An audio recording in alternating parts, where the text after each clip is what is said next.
जादुई तोता। एक छोटे से गांव में एक गरीब परिवार रहता था। उस परिवार में रामू और उसकी बीवी सीता उसके बेटे चिंटू के साथ रहते थे। उसी गांव में एक तोता भी रहता था। उसका नाम था रघु। वो किस्मत का धनी था। जहां भी जाता वहां किसी भी चीज की कमी नहीं पड़ती थी। एक दिन रघु उड़ते उड़ते उस गरीब परिवार के घर गया। रघु सोचता है, अरे वाह, लगता है यहाँ आज बहुत अच्छा खाना मिलेगा। मैं पेट भर के खाऊंगा। वो एक कटोरी में रखे अमरूद देखता है। अरे वाह, अमरूद, मुझे तो ये बहुत पसंद है। मैं तो इसे पेट भर के खाऊंगा। रघु तोता अमरूद खाने ही लगता है। तभी सीता रघु को अमरूद खाते देखती है तो गुस्सा हो जाती है और उसे वहां से भगा देती है। भाग यहाँ से, न जाने कहां से आ जाते हैं। मैं तो परेशान हो गई हूं इनसे। सीता के भगाने के बाद रघु चुपचाप से एक कोने में रहता है। धीरे धीरे उस परिवार की बरकत होने लगती है। एक दिन रामू और सीता खाना खाते वक्त बातें करते हैं। आजकल हमारी बहुत तरक्की हो रही है, काम भी अच्छा चल रहा है। रामू कहता है। इस पर सीता कहती है, सच कहा, भगवान हमेशा ऐसे ही हम पर मेहरबान रहे। बेटा चिंटू भी कहता है, पिताजी, मुझे खिलौना लेके दो ना, मेरे सभी दोस्तों के पास है। रामू कहता है, ठीक है, जरूर लाऊंगा।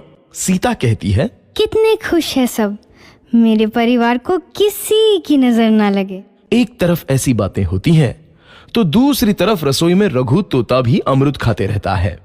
मजा आया, अमरूद खाया, मजा आया, अमरूद खाया, मजा आया। तभी सीता रसोई में आती है और रघु तोते को अमरूद खाते देख बहुत गुस्सा होती है। सीता रघु को बाहर निकालने के लिए पिंजरे में अमरूद रखती है। रघु जब अमरूद खाने लगता है तो पिंजरे का दरवाजा बंद हो जाता है और वो उसमें फंस जाता है। मुझे बाहर निकालो, मैं यहाँ फंस गया हूँ, मुझे बचाओ। अगले दिन सीता पिंजरा उठाकर बाहर दूर उस रघु को छोड़ देती है। रघु के जाते ही उनके घर आई बरकत धीरे धीरे कम हो जाती है। उन्हें बहुत घाटा होता है। सीता कहती है, ये क्या हो रहा है, अचानक इतना कैसे बदल गया? अभी तक तो सब कुछ अच्छा चल रहा था। रामू कहता है, लगता है भगवान हम पर रूठ गए हैं। चिंटू भी कहता है, लगता है अब मुझे खिलौने भी नहीं मिलेंगे। और वो रोने लगता है और बाहर चला जाता है। कुछ दिन बाद रघु तोता फिर से उस घर में आता है। वापस आया, मैं वापस आया, अब मैं जमकर अमरूद खाऊंगा। रघु सीधा रसोई घर में चला जाता है और अमरूद खाने लगता है।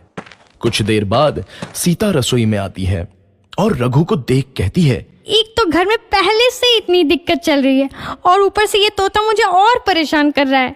सीता रघु को वहां से भगा देती है। रघु उड़कर किसी कोने में छुप जाता है। कुछ दिन बाद धीरे धीरे उस घर की बरकत वापस आने लगती है। काम भी अच्छे से चलने लगता है। एक रात जब रघु तोता अमरूद खाने जाता है तो पिंजरे में फंस जाता है। ये लोग आखिर चाहते क्या हैं? एक तोते को शांति से अमरूद खाने क्यों नहीं देते? मैं कौन सा चोरी कर रहा हूँ? बस अमरूद ही तो खा रहा हूँ। तभी रामू वहां आता है और पिंजरे में रघु तोते को देख उसे बाहर छोड़ देता है। ये तोता भी कितना जिद्दी है, बार बार वापस आ जाता है। जैसे ही रामू रघु को छोड़ देता है, अगले दिन से फिर से उनके घर की बरकत जाने लगती है। काम में घाटा होता है। किसी को समझ नहीं आ रहा था कि ऐसा क्यों हो रहा है। रघु तोता घर आता है तो अचानक बरकत आती है और जब रघु तोता को बाहर निकालते हैं तो बरकत चली जाती है। एक दिन सीता रघु तोते के घर आने और बाहर जाने की स्थिति पर नजर रखती है। ये तोता जब भी घर आता है तो घर में बरकत आती है और जैसे ही ये घर से बाहर जाता है तो उसी के साथ बरकत भी चली जाती है। कहीं ये जादुई तोता तो नहीं है? अगली बार जब ये तोता घर आएगा तो मैं इसे कहीं नहीं जाने दूंगी। सीता रघु का बहुत इंतजार करती है, लेकिन रघु तोता दोबारा उस घर में कभी नहीं आता।